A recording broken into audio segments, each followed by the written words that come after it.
ಹಳೆಯದಾದ private jet ಅನ್ನು ಮಾಹಿತಿ ಸಿಗ್ತಾ ಇದೆ. ಇದು ಕೆನಡಾ ನಿರ್ಮಿತ ಲಿಯರ್ ಜೆಟ್ 45. ಇದೊಂದು ಆಧುನಿಕ ಬಿಸ್ನೆಸ್ ಜೆಟ್. ನಾನು ಈಗಾಗಲೇ ಮಾಹಿತಿ ನೀಡ್ತಾ ಇದ್ದೆ ಇದ್ರ ಬಗ್ಗೆ. VSR ವೆಂಚರ್ಸ್ ಪ್ರೈವೇಟ್ ಲಿಮಿಟೆಡ್ ನಿರ್ವಹಣೆಯ ಜೆಟ್ ಇದಾಗಿದೆ. ದೆಹಲಿ ಮೂಲದ ಖಾಸಗಿ ವಿಮಾನಯಾನ ಸಂಸ್ಥೆಗೆ ಸೇರಿದಂತಹ ಜೆಟ್ ಇದು. ಮಧ್ಯಮ ಗಾತ್ರದ ಕಮರ್ಷಿಯಲ್ ಜೆಟ್ ಇದು ಅಂತ ಹೇಳಿ ಮಾಹಿತಿ ಸಿಗ್ತಾ ಇದೆ.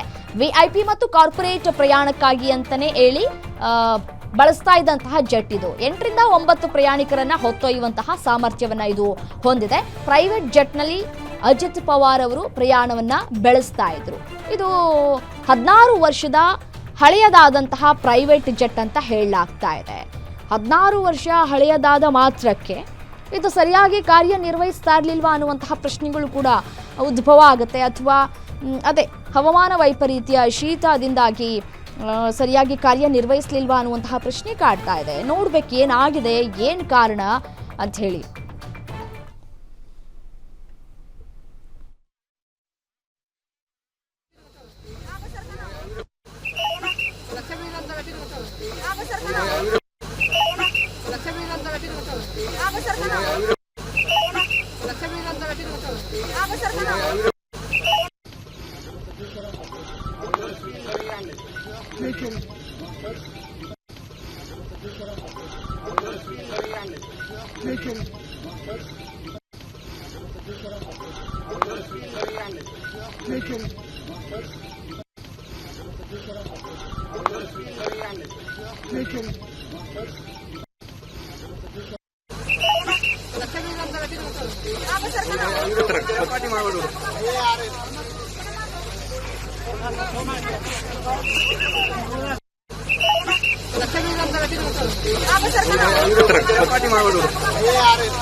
ಅಂಶಗಳು ಕಾರಣವಾಗಿದೆ ಅಂತ ಹೇಳಲಾಗ್ತಾ ಇದೆ. ನೋಡಿ, ನಾಗರಿಕ ವಿಮಾನಯಾನ ನಿರ್ದೇಶನಾಲಯ ಮತ್ತೆ ವಿಮಾನ ಅಪಘಾತ ತನಿಖಾ ದಳ ತನಿಖೆಯ ನಂತರವೇ ಅಪಘಾತದ ನಿಖರವಾದ ಕಾರಣ ಏನು ಅನ್ನೋದು ತಿಳಿದು ಬರುತ್ತೆ. ಸದ್ಯಕ್ಕೆ ಪ್ರಸ್ತುತ ವಿಮಾನದ ಬ್ಲ್ಯಾಕ್ ಬಾಕ್ಸ್ ಅನ್ನ ಸುರಕ್ಷಿತವಾಗಿ ವಶಕ್ಕೆ ಪಡಿಬೇಕಾಗಿದೆ. ಆ ಪ್ರಯತ್ನಗಳು ಕೂಡ ಆಗಬೇಕಾಗಿದೆ. ಕಡಿಮೆ ಗೋಚರತೆ ಅಂದ್ರೆ ಈ ದಟ್ಟವಾದ ಮಂಜು, ಭಾರೀ ಮಳೆ ಅಥವಾ ಮೋಡಗಳ ದಪ್ಪ ಪದರ ಏನಾದರೂ ಇದ್ರೆ ಪೈಲಟ್ಗೆ ರನ್ವೇ ಮತ್ತೆ ಪರ್ವತಗಳು ಅಥವಾ ಸುತ್ತಮುತ್ತಲಿನ ಅಡೆತಡೆಗಳನ್ನು ಸ್ಪಷ್ಟವಾಗಿ ನೋಡೋದಕ್ಕೆ ಕಷ್ಟ ಆಗುತ್ತೆ. ಸೊ ಹಾಗಾಗಿ ಆ ಒಂದು ಕೂಡ ಕಾರಣ ಆಗಿರಬಹುದು. ಲ್ಯಾಂಡಿಂಗ್ ಅಥವಾ ಟೇಕ್ ಆಫ್ ಸಮಯದಲ್ಲಿ ಇದು ವಿಶೇಷವಾದಂತಹ ಅಪಾಯಕಾರಿ ಅಂತ ಹೇಳಿ ಕರೆಯಲಾಗುತ್ತೆ.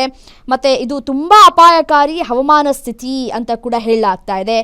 ಗಾಳಿಯ ದಿಕ್ಕು ಅಥವಾ ವೇಗ ಏನಾದರೂ ಸೆಕೆಂಡ್ಗಳಲ್ಲಿ ಬದಲಾವಣೆ ಆದರೆ ವಿಮಾನ ಅಪಘಾತ ಆಗುವಂತಹ ಸಾಧ್ಯತೆಗಳು ಕೂಡ ಇರುತ್ತೆ.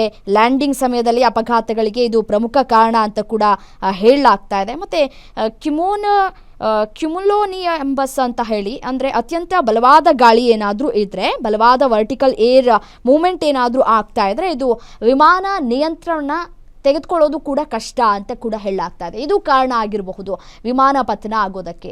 ಏನು ಕಾರಣ, ಎಕ್ಸಾಕ್ಟಾಗಿ ಏನು ಕಾರಣ ಅಂತ ಹೇಳಿ ತನಿಖೆ ಆಗಬೇಕು. ತನಿಖೆ ಆದ ನಂತರ ನಮಗೆ ಸತ್ಯಾಸತ್ಯತೆ ತಿಳಿದು ಬರುತ್ತೆ. ಮತ್ತು ನಾನು ಈಗಾಗಲೇ ಹೇಳ್ತಾ ಇದ್ದೆ, ಎಂಜಿನ್ ಐಸಿಂಗ್ ಆದರೆ, ಶೀತ ಏನಾದರೂ ಇದ್ದು ಅಥವಾ ವಾತಾವರಣದಲ್ಲಿ ಬದಲಾವಣೆ, ಈ ರೆಕ್ಕೆಗಳು ಮತ್ತು ಎಂಜಿನ್ಗಳು ಏನಿರುತ್ತಲ್ಲ ಅದ್ರ ಮೇಲೆ ಮಂಜುಗಡ್ಡೆ ಏನಾದರೂ ರೂಪುಗೊಳ್ಳೋದು, ಆ ಥರ ಏನಾದರೂ ಆಯಿತು ಅಂತಂದರೆ ವಿಮಾನ ಪತನ ಆಗುವ ಸಾಧ್ಯತೆ ಇರುತ್ತೆ. ಮತ್ತು ಇದು ಲಿಫ್ಟನ್ನು ಕಡಿಮೆ ಮಾಡುತ್ತೆ. ಸೊ ಹಾಗಾಗಿ ಟೇಕ್ ಆಫ್ ಆಗೋದು ಕೂಡ ಕಷ್ಟ ಆಗುತ್ತೆ.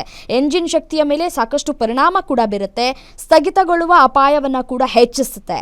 ಸೊ ಲ್ಯಾಂಡಿಂಗ್ ಸಮಯದಲ್ಲಿ ಈ ಅಪಘಾತ ಸಂಭವಿಸಿರೋದ್ರಿಂದ ಸೊ ಎಂಜಿನ್ ಐಸಿಂಗ್ ಕೂಡ ಇರಬಹುದು ಅಂತ ಕೂಡ ಅದು ಒಂದು ಕಾರಣ ಆಗಿರಬಹುದು ಅಂತ ಕೂಡ ಹೇಳಲಾಗ್ತಾ ಇದೆ.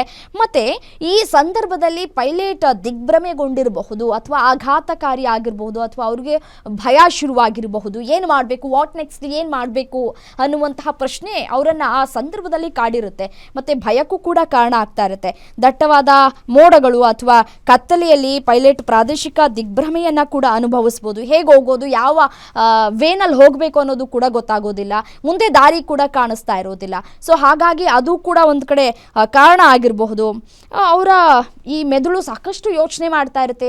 ಏನು ಮಾಡೋದು, ಏನು ಮಾಡಿದ್ರೆ ಬೆಸ್ಟು, ಏನು ಮಾಡಿದ್ರೆ ನಾವು ಸೇಫ್ ಆಗಬಹುದು, ಏನು ಮಾಡಿದ್ರೆ ನಾವು ವಿಮಾನವನ್ನು ಲ್ಯಾಂಡ್ ಮಾಡಬಹುದು ಅನ್ನುವಂತಹ ಆಲೋಚನೆಗಳು ಕ್ಷಣಾರ್ಧದಲ್ಲಿ ಸಾಕಷ್ಟು ಒಂದಷ್ಟು ಆಲೋಚನೆಗಳು ಕೂಡ ಪೈಲಟನ್ನು ಕಾಡ್ತಾ ಇರುತ್ತೆ. ನೋಡಿ, ದೃಶ್ಯಾವಳಿಗಳಲ್ಲಿ ಗಮನಿಸ್ತಾ ಇದ್ದೀರಿ, ಆಸ್ಪತ್ರೆಗೆ ಕುಟುಂಬಸ್ಥರ ಆಗಮನ ಆಗ್ತಾ ಇದೆ. ಇದೀಗ ಕುಟುಂಬಸ್ಥರು ಕೂಡ ಆಗಮಿಸ್ತಾ ಇದ್ದಾರೆ ಈ ಒಂದು ಆಸ್ಪತ್ರೆಗೆ.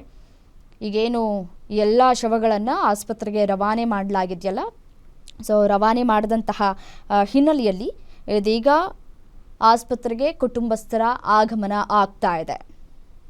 ಮತ್ತು ಅಲ್ಲಿಂದ ಅವರು ಶವವನ್ನು ತೆಗೆದುಕೊಂಡು ಹೋಗಬೇಕು, ಐಡೆಂಟಿಫಿಕೇಷನ್ ಆಗಬೇಕು. ಐಡೆಂಟಿಫಿಕೇಷನ್ ಆದ ನಂತರ ಅಲ್ಲಿಂದ ಎಲ್ಲಿಗೆ ನೆಕ್ಸ್ಟು ತೆಗೆದುಕೊಂಡು ಹೋಗ್ತಾರೆ ಅನ್ನೋದು ಸದ್ಯಕ್ಕಿರುವಂತಹ ಪ್ರಶ್ನೆ.